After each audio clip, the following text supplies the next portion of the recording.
किसी समय की बात है, एक समृद्ध और विशाल साम्राज्य था, विजयगढ़।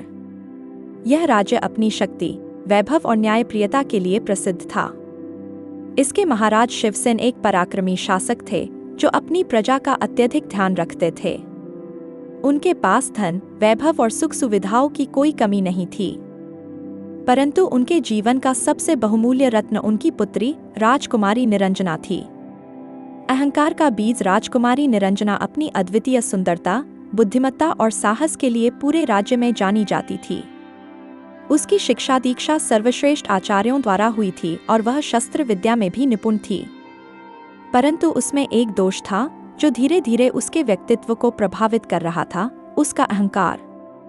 उसे अपने ज्ञान, शक्ति और सौंदर्य पर बहुत गर्व था। वह किसी को भी अपने समकक्ष नहीं मानती थी। राज दरबार में जब कोई विद्वान या योद्धा आता तो वह उन्हें अपने शब्दों से नीचा दिखाने का प्रयास करती। कई राजकुमारों ने विवाह का प्रस्ताव भेजा, परंतु उसने सभी को तुच्छ समझकर ठुकरा दिया। उसे लगता था कि कोई भी उसकी बराबरी करने योग्य नहीं है। राजा शिवसेन की चिंता विजयगढ़ का राज्य अपनी समृद्धि और विशाल सेना के लिए प्रसिद्ध था। राजा शिवसेन एक न्यायप्रिय और दूरदर्शी शासक थे जो अपनी प्रजा की भलाई के लिए सदैव तत्पर रहते थे। परंतु उनकी एकमात्र संतान राजकुमारी निरंजना उनके लिए चिंता का विषय थी। राजकुमारी बचपन से ही अपार बुद्धिमत्ता और अद्वितीय सौंदर्य की धनी थी, परंतु उसमें एक बड़ी कमजोरी थी, उसका अहंकार। वह स्वयं को दूसरों से श्रेष्ठ समझती थी और अक्सर अपने ज्ञान, बल और सौंदर्य को लेकर गर्वित रहती थी।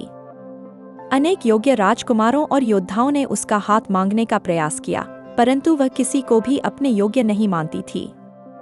राजा शिवसेन ने कई बार उसे समझाने का प्रयास किया, उसे बताया कि सच्ची महानता विनम्रता में होती है, न कि अभिमान में। परंतु निरंजना ने इन बातों को अपनी प्रतिष्ठा पर आघात समझा। वह यह मानने को तैयार ही नहीं थी कि कोई व्यक्ति उससे अधिक योग्य हो सकता है।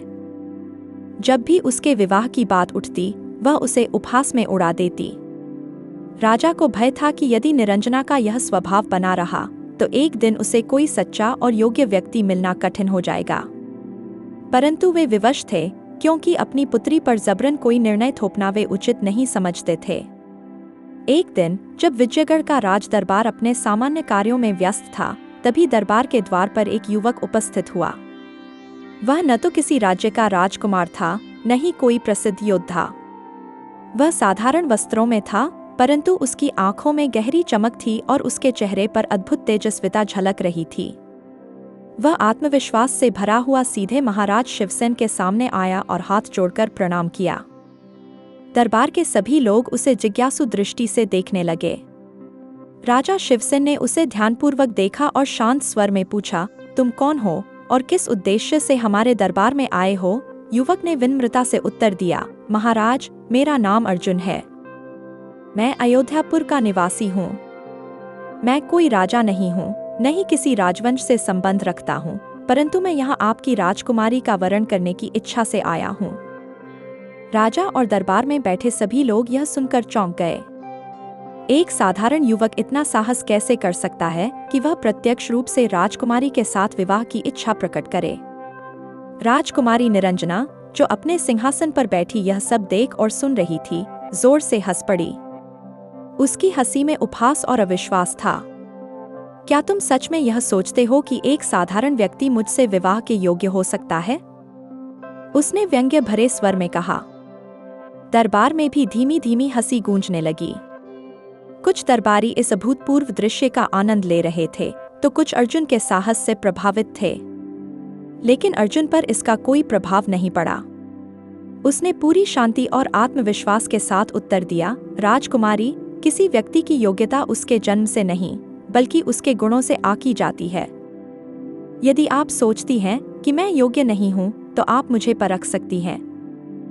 राजकुमारी ने उसे सिर से पांव तक देखा। वह एक साधारण युवक था, परंतु उसकी आंखों में न कोई भय था, न ही कोई दीनता। उसने मुस्कुराते हुए कहा, ठीक है, यदि तुम सच में स्वयं को योग्य समझते हो तो पहले अपनी क्षमता सिद्ध करके दिखाओ।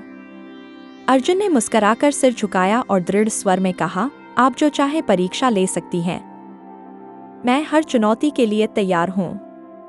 राज दरबार में अब एक नई जिज्ञासा उत्पन्न हो गई थी।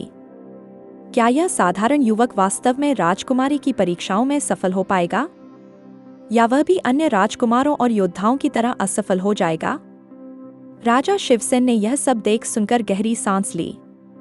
उन्हें महसूस हुआ कि यह युवक साधारण नहीं है।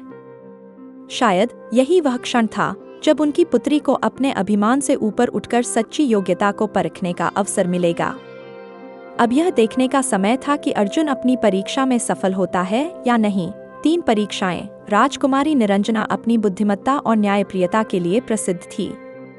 उसने निर्णय लिया कि जो भी वीर पुरुष उसका हाथ जीतना चाहेगा, उसे 3 कठिन परीक्षाओं से गुजरना होगा। बुद्धिमत्ता, बल और सहनशीलता की कसौटी पर खरा उतरना होगा। कई राजकुमार और योद्धा इन परीक्षाओं का सामना करने आए, लेकिन कोई भी उन्हें पूरी तरह से सफलतापूर्वक पार नहीं कर सका। अंत में अर्जुन नामक एक युवा पराक्रमी योद्धा ने इस चुनौती को स्वीकार किया। पहली परीक्षा, बुद्धिमत्ता की। राजकुमारी ने अर्जुन को अपने राज दरबार में आमंत्रित किया। वहां विद्वानों, मंत्रियों और पंडितों का एक बड़ा समूह एकत्रित था। उसने अर्जुन के समक्ष कई गूढ़ और जटिल प्रश्न रखे, जिनका उत्तर देना किसी साधारण व्यक्ति के लिए असंभव था। प्रश्न न केवल तर्क शक्ति की परीक्षा थे, बल्कि उनमें दर्शन, राजनीति, इतिहास और शास्त्रों का भी गहरा ज्ञान निहित था।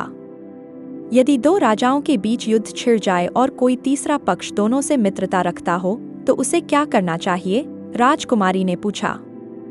अर्जुन ने शांतिपूर्वक उत्तर दिया, उस तीसरे पक्ष को पहले शांति स्थापित करने का प्रयास करना चाहिए। यदि युद्ध अवश्यंभावी हो, तो उसे न्याय का पक्ष लेना चाहिए, न कि केवल मित्रता के आधार पर निर्णय करना चाहिए। राजकुमारी प्रभावित हुई, लेकिन उसने कई और कठिन प्रश्न पूछे। अर्जुन ने सभी का उत्तर इतनी कुशलता से दिया कि स्वयं राज दरबार के विद्वान भी चकित रह गए। उसकी तार्किक क्षमता और गहरी समझ से निरंजना अत्यंत प्रभावित हुई। पहली परीक्षा में अर्जुन सफल रहा। दूसरी परीक्षा, बल्कि बुद्धिमत्ता की परीक्षा पार करने के बाद अर्जुन को अपने शारीरिक बल का प्रमाण देना था। राजकुमारी ने उसे अपने राज्य के सबसे शक्तिशाली योद्धा महाबली विक्रांत से कुश्ती लड़ने की चुनौती दी। विक्रांत एक विशालकाय योद्धा था जो अपने बल और पराक्रम के लिए प्रसिद्ध था। दरबार के विशाल मैदान में हजारों लोग इस मुकाबले को देखने के लिए एकत्रित हुए। दोनों योद्धाओं ने एक दूसरे को सम्मानपूर्वक प्रणाम किया और फिर कुश्ती शुरू हुई। विक्रांत ने पूरी शक्ति से अर्जुन पर प्रहार किया, लेकिन अर्जुन ने चतुराई से उसका वार टाल दिया। उसने न केवल विक्रांत की शक्ति का सामना किया, बल्कि अपनी फुर्ती और रणनीति से उसे चकमा दिया। धीरे धीरे लड़ाई और कठिन होती गई, पर अर्जुन ने अपने कौशल, बुद्धिमत्ता और धैर्य का परिचय देते हुए विक्रांत को पराजित कर दिया। यह देखकर दरबार में उपस्थित सभी लोग आश्चर्यचकित रह गए। राजकुमारी ने देखा कि अर्जुन में केवल शक्ति ही नहीं, बल्कि संयम और सही समय पर वार करने की कुशलता भी थी। दूसरी परीक्षा भी उसने सफलतापूर्वक पार कर ली। तीसरी परीक्षा, सहनशीलता की। अब अंतिम और सबसे कठिन परीक्षा का समय था। राजकुमारी ने आदेश दिया कि अर्जुन को निर्जन वन में भेजा जाएगा, जहां उसे बिना किसी सहायता के 1 माह तक रहना होगा। उसे न तो कोई भोजन दिया जाएगा, न ही कोई शरण स्थल। उसे अपने संसाधन खुद जुटाने होंगे और कठिन परिस्थितियों में जीवित रहने की क्षमता प्रदर्शित करनी होगी। अर्जुन को घने जंगल में छोड़ दिया गया। वहां जंगली जानवरों का भय, भोजन और जल की कमी, साथ ही प्राकृतिक आपदाओं का सामना करना पड़ा। परंतु उसने अपने धैर्य और कुशलता से जंगल में रहने की रणनीति बनाई। उसने वृक्षों की शाखाओं और पत्तियों से एक छोटी कुटिया बना ली, जंगली फलों और कंदमूलों से भोजन प्राप्त किया और वर्षा जल को एकत्र कर अपनी प्यास बुझाई। रात को हिंसक जानवरों की दहाड़े गूंजती, पर अर्जुन ने अपने आत्मविश्वास और सूझबूझ से स्वयं को सुरक्षित रखा। कई बार मौसम प्रतिकूल हुआ, मूसलाधार बारिश और ठंडी हवाओं ने उसे थकाने की कोशिश की, लेकिन उसने हार नहीं मानी। 1 माह बाद जब वह दरबार लौटा, तो सभी उसकी सहनशक्ति और आत्मनिर्भरता को देखकर अचंभित रह गए। उसने यह परीक्षा भी सफलतापूर्वक उत्तीर्ण कर ली। तीनों परीक्षाओं में अर्जुन ने अपनी बुद्धिमत्ता, शक्ति और सहनशीलता का परिचय दिया। राजकुमारी निरंजना को अब यह स्पष्ट हो गया था कि अर्जुन न केवल एक महान योद्धा है, बल्कि एक सच्चा नायक भी है।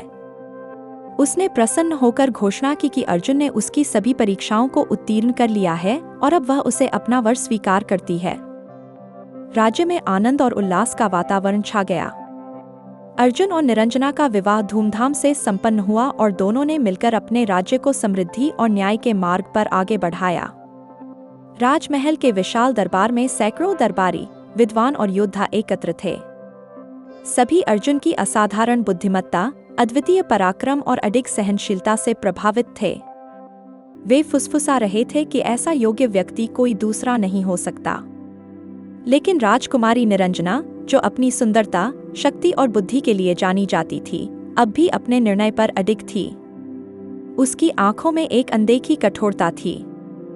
उसने सिंहासन से उठकर गर्वीले स्वर में कहा, अर्जुन, यह सत्य है कि तुमने मेरी तीनों परीक्षाएं सफलतापूर्वक पार कर ली हैं, लेकिन मेरा हृदय अब भी यह स्वीकार करने को तैयार नहीं कि तुम मेरे योग्य हो।